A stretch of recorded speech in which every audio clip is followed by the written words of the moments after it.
Hello there. How are you? Good to see you. Lord Master of Sotek here. It's been a hot minute, which I think I'm probably going to say at like the start of every video for like the next few days. So, this video is just kind of an announcement and also a little bit of a prediction video for tomorrow evening. If you're unaware, Games Workshop, and I'll have it flash on screen or whatever, is hosting a reveal show which starts very, very late or early, depending on where you are in the world. For those of us in Central Standard Time, it starts at 11 p.m. tomorrow evening, which is crazy late, but that's what happens when Games Workshop does reveal shows on the road. Now, this reveal show is supposed to have a ton of stuff showing up for pretty much all the different games covered under Games Workshop or the Warhammer IP. There are a couple of exceptions, but all the important ones are there, like Warhammer Fantasy and Age of Sigmar. So, I just wanted to make a quick video to announce that I will be live streaming it. I'm going to live stream it on both Twitch and YouTube. So if you would like to, please consider coming and joining me for the show. I think this show is going to be a big, big deal for us fantasy fans. So, and by fantasy, I mean fantasy and Age of Sigmar, not just fantasy. But for the old world, it's pretty much 100% confirmed that we're getting Tomb Kings, and this is going to be the big reveal for the Tomb Kings. If it's going to be similar to the Bretonnia reveal, it will probably be a really big character, maybe a named character, like a special character, and then hopefully a new unit to go along with a bunch of returning sculpts.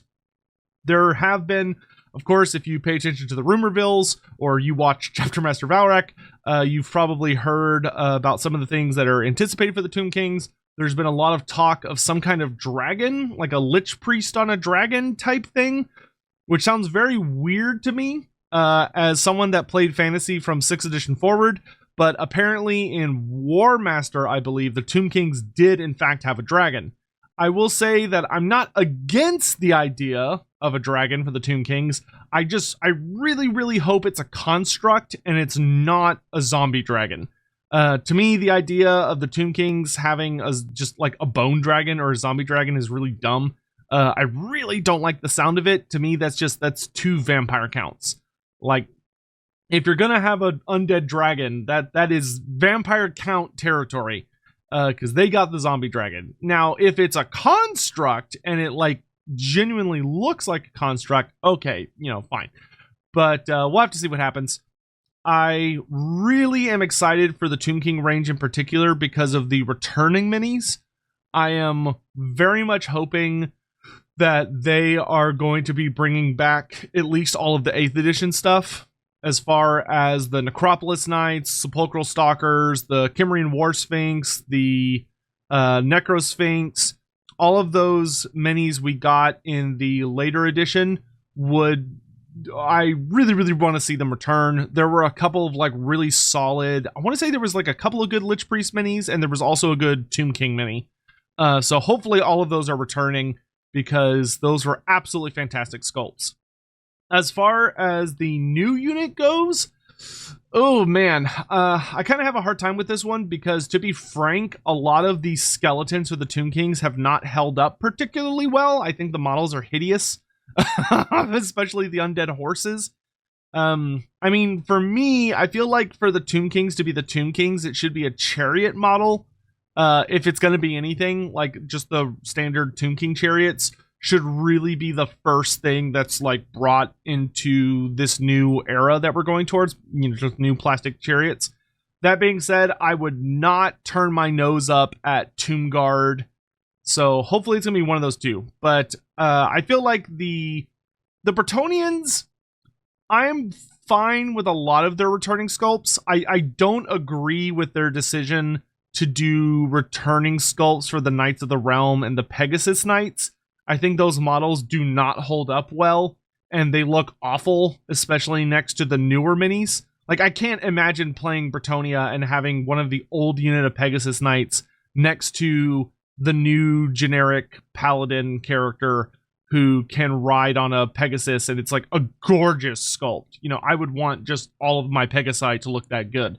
But so I'm hoping they don't do the same thing to the Tomb Kings, where you're going to have this really awkward system of some of your minis are going to look absolutely beautiful and fantastic, and others are going to be 5th or 6th edition garbage tier, like the old Skeleton Warriors or the Screaming Skull Catapult or the old Chariots or the old Horseman models.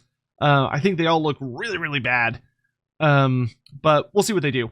I need to do just a sit-down video on the old world, which I am going to be doing another video in kind of this recording session where I'm going to be talking about all the rules that have been coming out. But I'm not sure what the marketing strategy is for the old world, as far as it's really weird to me how they're handling models, in that they're doing some minis that are new and then some that are just old, and if you want to use that unit you just have to use the old version, of course, unless you buy from like a third party or whatever, which I really don't like that. Like, it's gonna be odd to me if they release a starter box for Bretonnia and Tomb Kings, or whether it's individually or as a combined box like the old days. If they release one of those boxes and some of the minis in it are like old minis from like the early 2000s, or God forbid the late 90s, like, I would not want to pay for those. I just don't like them. I think they look terrible. But anyway, so I am looking very much forward to the Tomb Kings. But to be honest, I am far more excited for the Age of Sigmar reveal, because it is pretty much all but confirmed. I would go so far as to say it is confirmed that we are getting a very big... The big thing that's going to happen at the reveal show is the Flesh Eater Courts. They are going to be the biggest thing that happens, as far as probably the amount of things coming out. Because the Flesh Eater Courts are confirmed to be getting a pretty much full range refresh. Granted, I don't think it's going to be every single mini in their range, per se, but it's going to be a lot of the minis in their range. There have already been leaked images that there's going to be brand new, just generic Crypt Ghouls. They've also released, on the last 2 Mondays, they've revealed new characters. One is a special character who is like a high court judge. I'll get his picture up here, but he has like the goofy wig, right? The white wig that the judges wear in like the old, from an American perspective, the like old ridiculous artwork. Though I think they still sometimes wear those in England or something. But for him, it's just intestines, which is so funny to me. But there's also a new generic character, which are the holders of the keys, and they have wings, which is awesome. But this is a huge moment, potentially, because all of the lore in Age of Sigmar building up to this reveal is this is the end of the build-up for 4th edition, or 3rd edition. 3rd edition has been building and building and building, and frankly, this has been building since 2nd edition, and you can maybe even argue 1st, that the big daddy of the Flesh Eater Courts, I believe, is going to be announced this Saturday, which is USHORAN, the Carrion King. Though he's not called the Carrion King in Age of Sigmar, he's called the Summer King. So USHORAN has been building up for a crazy long time. He's always kind of been lurking in the background as far as one of the really big bad vampires, one of the like original souls that Nagash summoned when Nagash returned in Age of Sigmar, that has been lurking around but has not been playable, and we haven't really got to see him yet.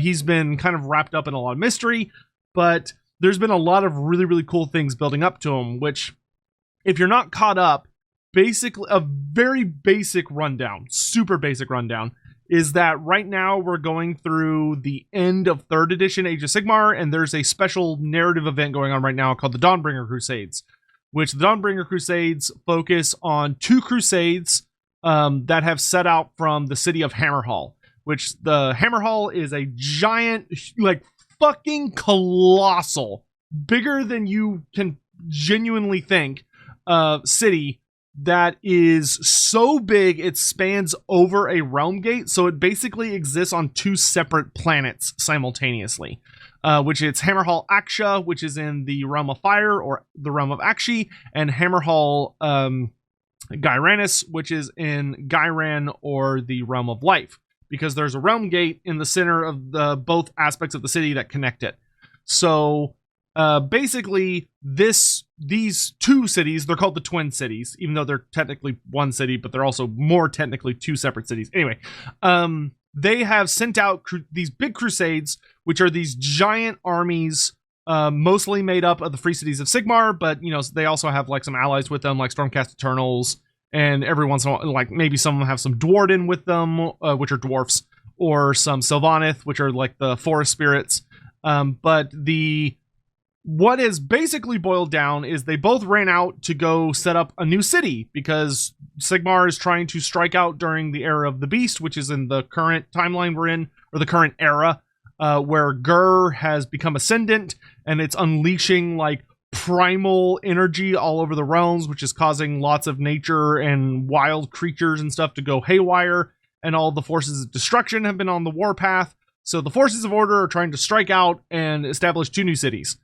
And what basically has happened is that both of the crusades have kind of been disasters, but they're still limping along. First, there was like a really horrible disease that was being spread around Hammerhall, but the disease was kind of functionally defeated by the Flesh Eater courts, because these guys called Marrow Scroll Herald showed up and started preaching about the Summer King and were infecting people with the ghoul madness. Because Age of Sigmar, I actually think, took the concept of the Strigoi madness and made it way better. In that, in Age of Sigmar, ghouls do not realize they're ghouls. They are all infected with USHORAN's madness, which is a very particular magical effect that causes anyone who is infected by it to see themselves as functionally kind of part of these very noble, almost chivalric kingdoms. In first edition fantasy, or first edition Age of Sigmar, it was a very not subtle joke that the Flesh Eater courts thought they were Bretonnia. But as the editions have gotten later, they have pretty much abandoned that joke, where they no longer use Bretonnian terminology nearly as much. And they also got rid of a lot of like the very specific Bretonnian language and replaced it with their own unique language. And they're no longer Bretonnia. They are their own distinct idea within their madness. But you have all these different people who are infested with this horrible mental disease, essentially, that causes them to see themselves as being completely normal people of noble bearing, who are fighting to protect their lands, and more importantly, fighting to save other people. They're going out to assist their barbaric neighbors, and more often than not, they do kind of genuinely fight on the side of good, so to speak. Like, they often are fighting against other forces of death. They often are facing off against the forces of chaos. However, they come with an unfortunate caveat that if you get too close to them, you will probably get infected by the very madness that they have, which is how they constantly are kind of recruiting new people to them.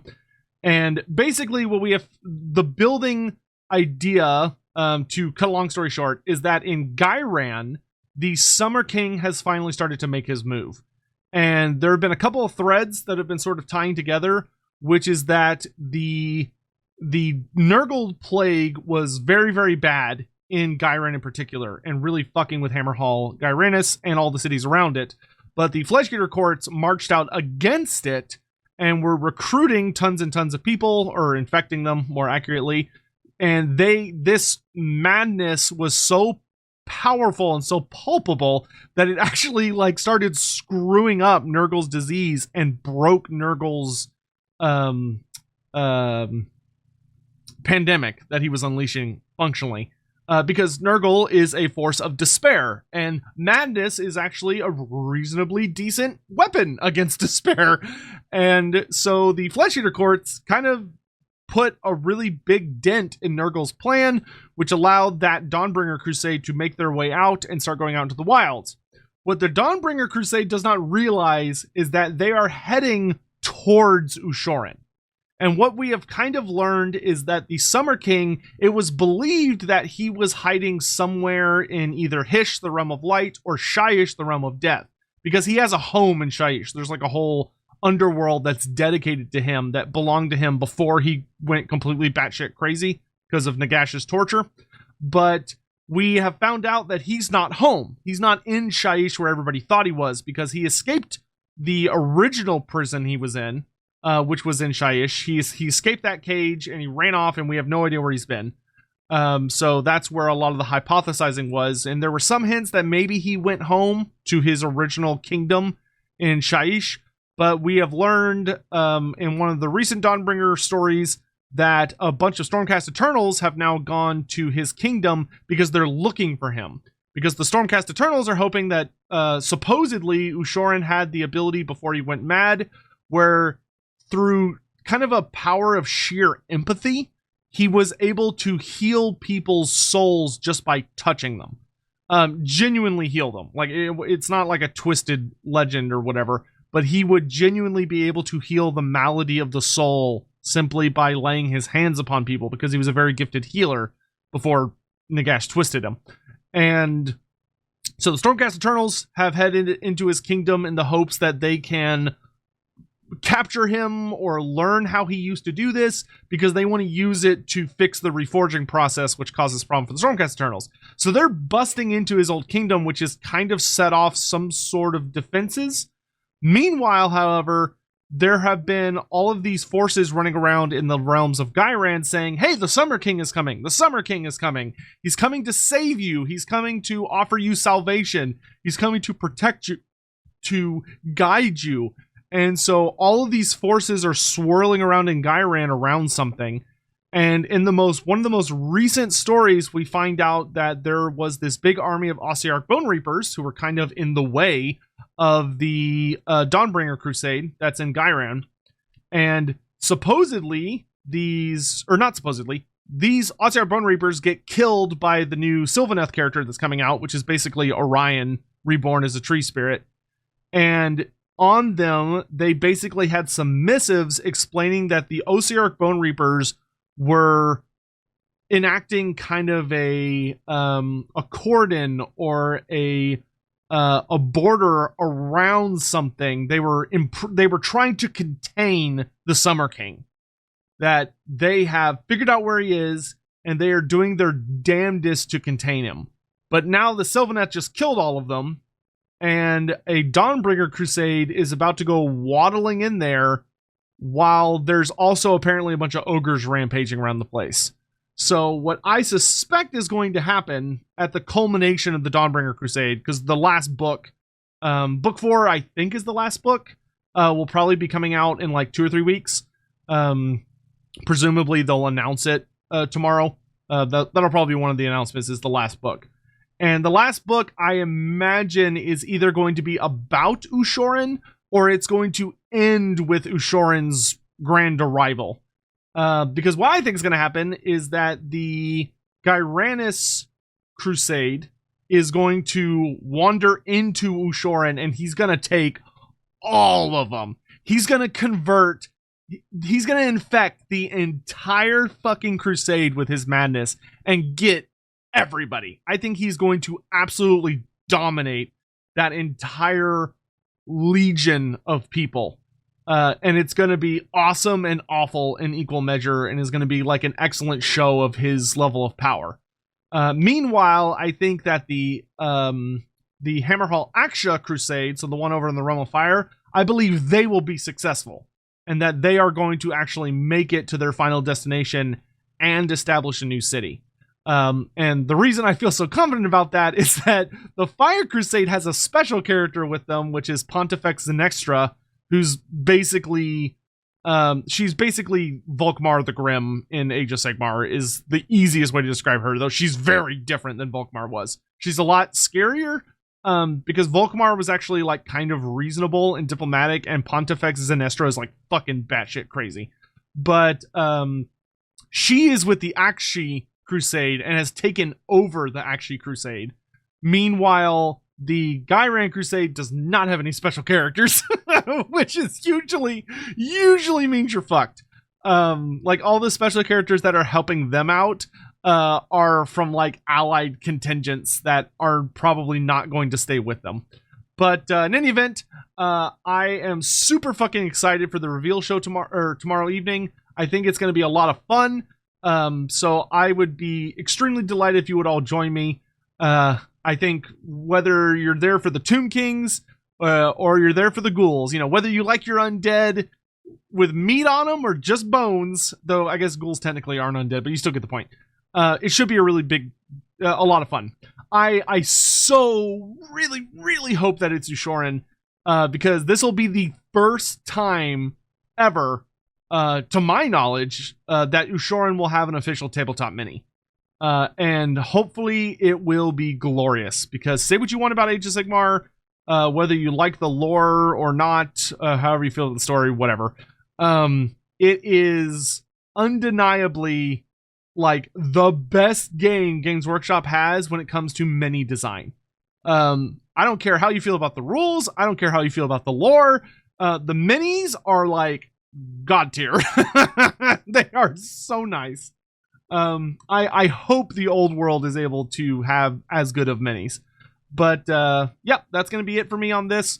I'm recording quite a few videos right now because, like I said, I've been gone for like a month due to just stuff happening, just real life issues. So I'm trying to get caught up on everything. So I am not going to just drop them all on the same day. I'm going to space them out, but hopefully there will be a video a day, or at least on weekdays, for the foreseeable future. And I've got some lore stuff that I finished typing.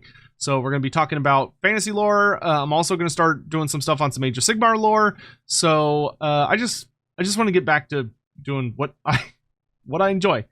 So thank you all so much for watching. I really appreciate you. And yeah, please take care. And I'll see you next time.